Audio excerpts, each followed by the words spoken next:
In today's video, we are going to take an in-depth look at the Lenovo Yoga Slim 7i Pro X. I've been spending about 2 weeks with the laptop and I think it's an excellent laptop. Probably one of the best PCs you can buy right now on the market. The laptop I have here is the i5 version with a 12500H CPU. It's got Xe graphics, 16GB of RAM, and it comes with a 512GB SSD that is super fast in read and write speeds. I paid $1,100 for this laptop, or 1,100 euros if that is your currency.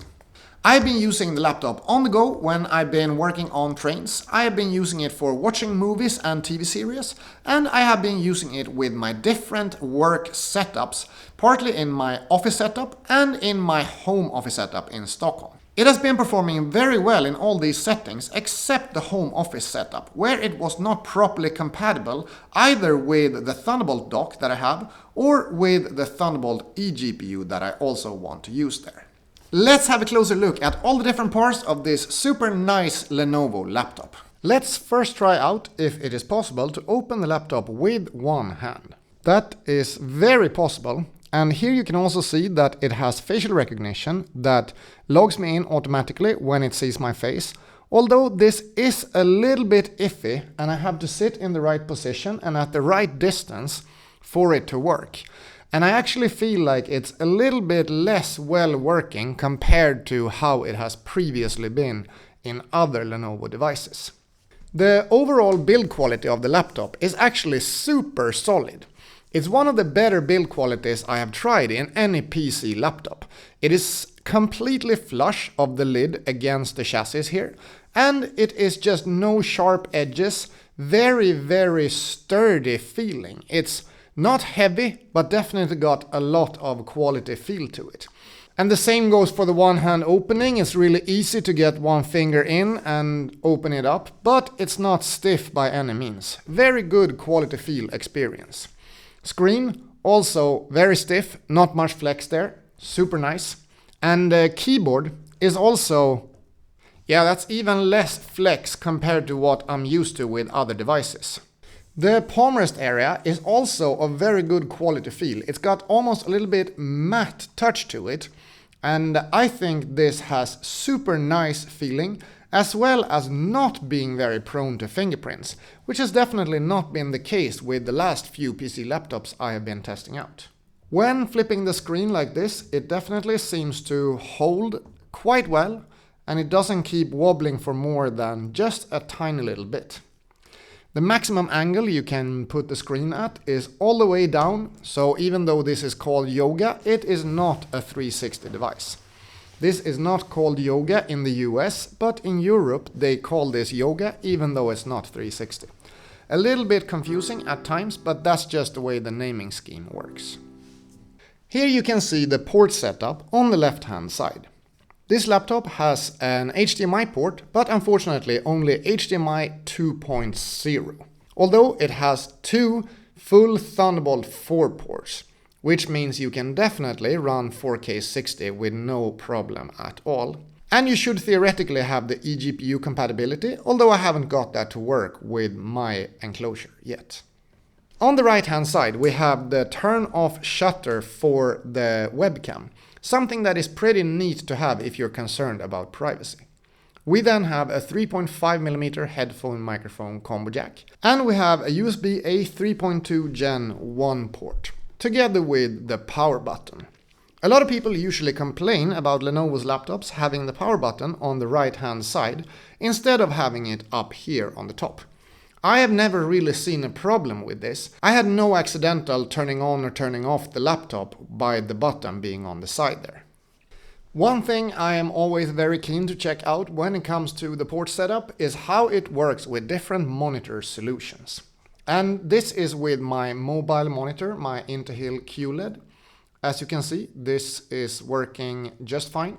My office setup also works like a charm.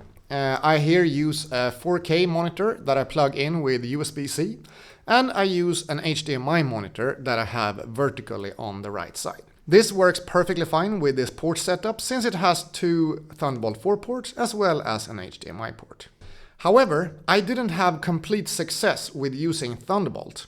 First of all, my monitor in my flat in Stockholm did not support running this laptop through my docking station and then with USB-C into the monitor.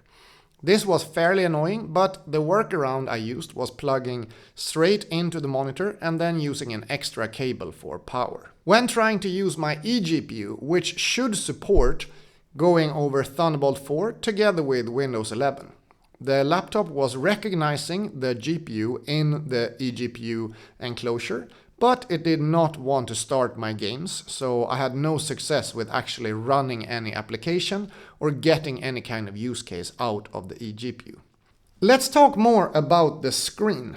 This is a beautiful 14.5-inch screen with a 3K resolution.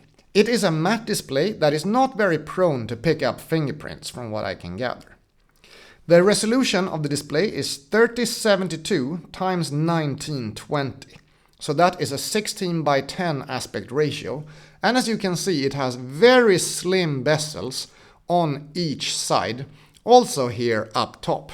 This monitor comes with 120 Hz refresh rate. Out of the box it comes in 60 Hz, so you need to switch it to 120 to make it work with high refresh rate games. This also comes with NVIDIA G-Sync, which is something that I'm not so used to seeing in laptops. That's a nice feature to have available, although from what I have heard that is something that can also consume quite a bit of battery. The brightness of the monitor is 400 nits. And from what I have seen other testers, they also tested it a little bit higher than 400 nits. It is definitely ample brightness enough, and usually I will turn the brightness down a few notches because I think the 400 nits is a bit too bright. The color reproduction is also very good with 100% sRGB and a delta E-score of less than 1.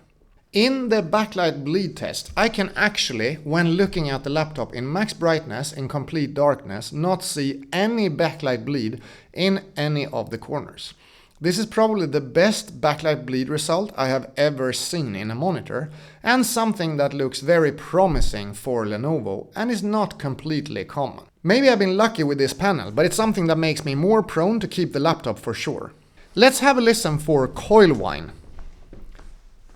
There is not a single bit of coil whine coming from the laptop, and there is no fan noise whatsoever in this idle state.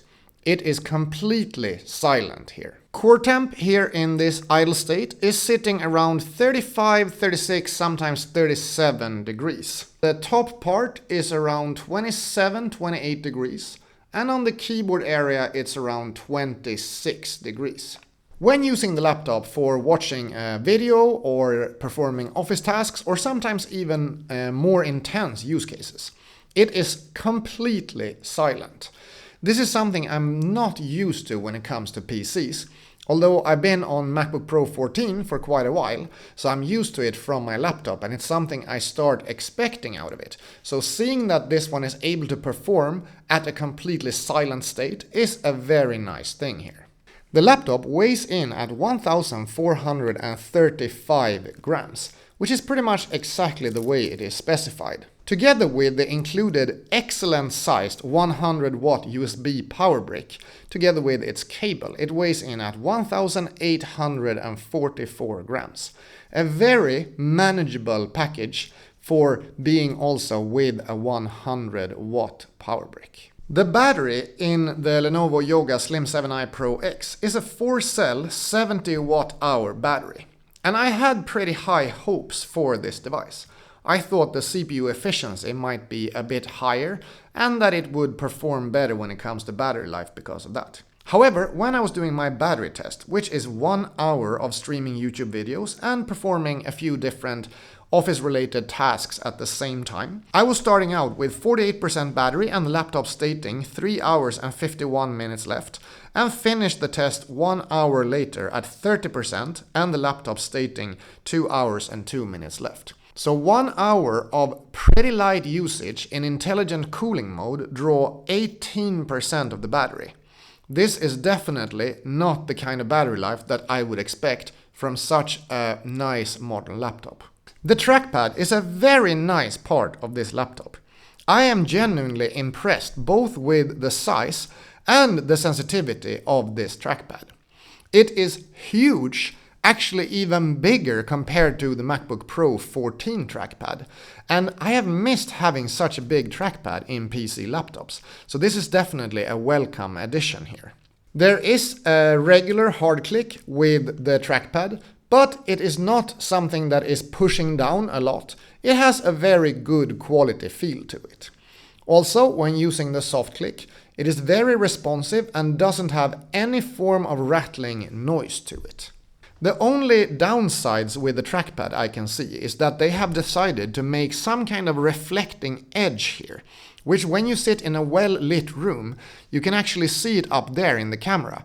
This edge is reflecting light in a way that can sometimes blind me a little bit and sometimes put reflection up towards the monitor, and it's just a design choice that I really can't understand.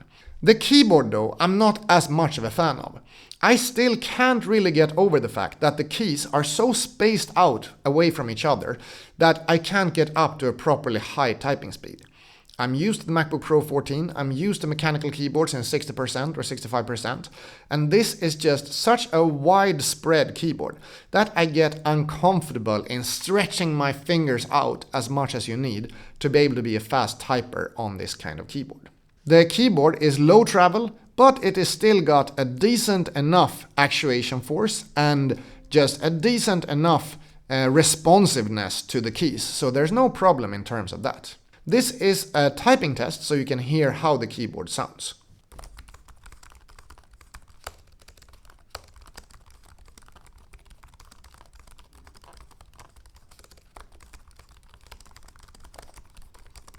The keyboard is backlit and you will adjust it by pressing Function and Spacebar.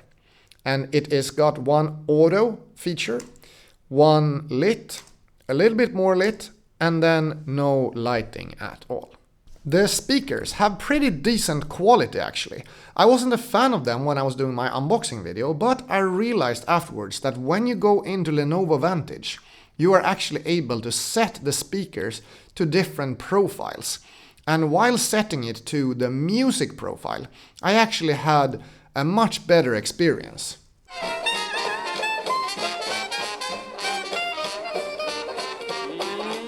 Just because my eyes are dirty, oh, just because my teeth are...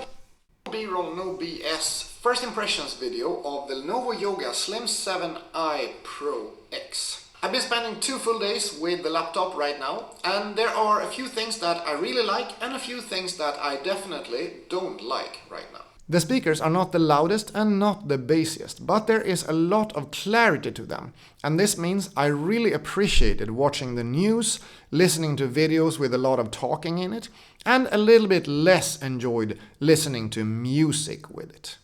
The only problem I can see with the speakers is that occasionally when I've been using it, and especially when I've been gaming or been in more intense sound situations, there is a bit of a popping noise coming from them. I think this might be software related though, because when I'm playing music I never hear this noise, so I'm not sure why this is there, but I also read a few other users having issues with popping noise here, so probably this is an issue with this model. The Wi-Fi and Bluetooth has been working excellent. This has got Wi-Fi 6 and Bluetooth 5.2. And my overall OS experience has been pretty good. There was just one thing that truly annoyed me when I started using Windows 11. Those are the animation effects that are enabled in menus when you start using the OS. This is something that I turned off right away, and since I turned this off, I think this works very, very well. I am surprised that I'm getting used to using Windows 11 that I wasn't very much of a fan of before. It's starting to grow on me slowly but steadily. This is the webcam and the microphones of the Lenovo Yoga Slim 7i Pro X. This is a relatively well lit room, but I feel like it could expose my face a little bit brighter. However, the resolution and the sharpness of the picture I think look pretty decent. It's way better than the Lenovo devices have been previously. The laptop seems fairly easy to get into the inside of with only 5 Torx screws on the back here. I'm not going to check the insides out in this video, but that might come in a later video. The upgradability of it is basically not great. You are able to upgrade the SSD, but there is a super fast one in there already, so I'm not sure why you would want to do that. The RAM is soldered on, so you cannot change the RAM and upgrade that. The memory of this laptop is LPDDR5 and it is specified at 6000 MHz. Although when I am checking it with AIDA64, it says that it's clocked at 3200 MHz. So I'm not sure why there is a discrepancy here. When benchmarking it in AIDA64, we get a read speed of 70,015 megabytes per second. We get a write speed of 89,940 megabytes per second. The copy benchmark is at 74,192 megabytes per second.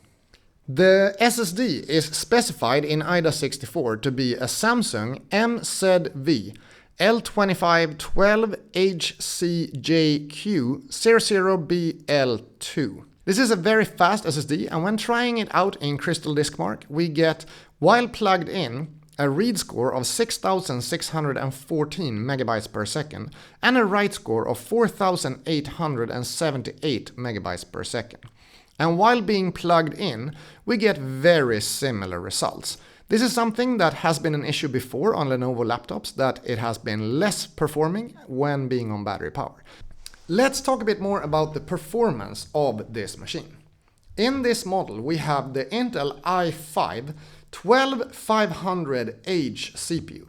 This is a 45 watt CPU that has the ability to turbo up to 95 watts. So it is an insanely powerful CPU when it comes to TDP. This CPU has 12 cores and 16 threads, and out of those there are 4 performance core and 8 efficiency cores. Combined with the 16GB RAM with super fast clock speeds and a very fast SSD, this laptop really performs excellent in all the different use cases I have been trying it out in.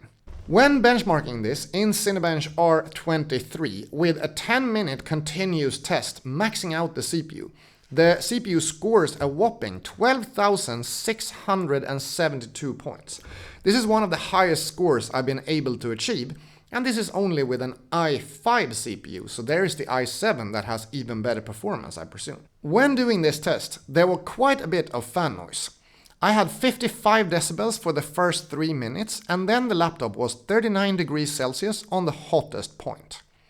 After about 3 minutes, the fans went up to 58 decibels and still staying at 39 degrees at the hottest point.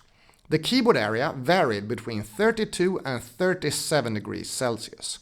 When doing Cinebench R23 with intelligent cooling mode and running on battery power, the laptop scored 9,511 points. So there's quite a significant difference between intelligent cooling and extreme performance and being plugged in or being on battery power. So that's something that I actually appreciate because I want there to be a difference. Another significant difference was that when running on intelligent cooling, the fans were pretty much not audible during the whole test. So that is a huge difference compared to the first test when maxing everything out.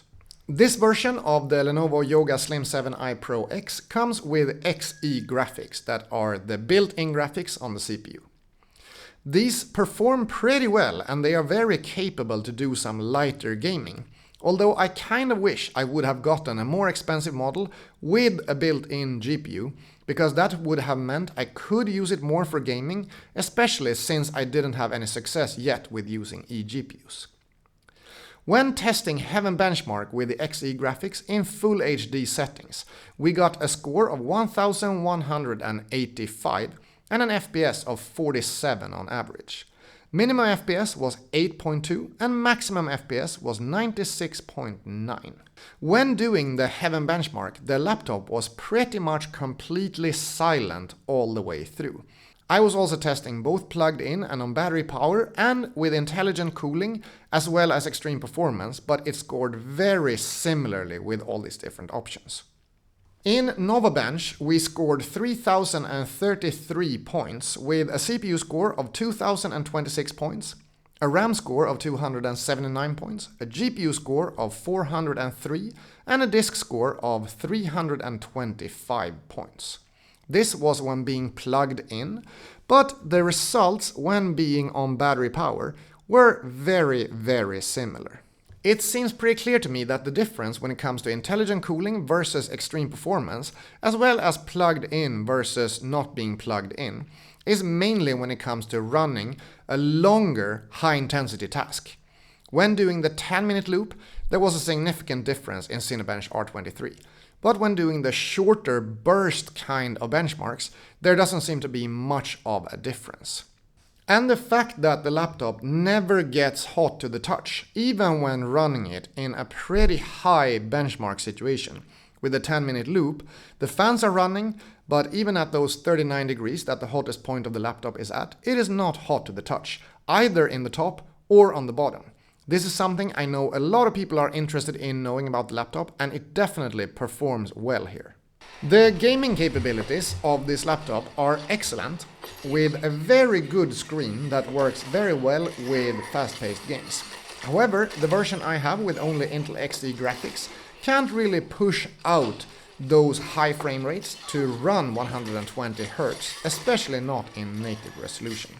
By setting the resolution and quality down a little bit, I was able to comfortably reach about 100 FPS when I was gaming in Overwatch 2, and I really like the experience. 14.5 inches is also a pretty decent size for monitor, and even when I moved from this over to my MacBook Pro 14, I could feel that there was a slight difference in monitor size. When gaming on the laptop, the fans did not turn on, the computer was not hot to the touch at all. That is it for my review of the Lenovo Yoga Slim 7i Pro X. A very nice laptop that I definitely think is worth spending your money on if you want to use it for some of these use cases that I have been talking about. Keep in mind though that I'm not a huge fan of the keyboard, as well as I had a bit of issues when running it with different Thunderbolt setups. If you don't care about it, this is an amazing device that I'm sure you would be very happy if you end up purchasing. I'm W2Best, I make in-depth gear reviews and tutorials, and I will see you in the next video. Have a nice day. Bye bye.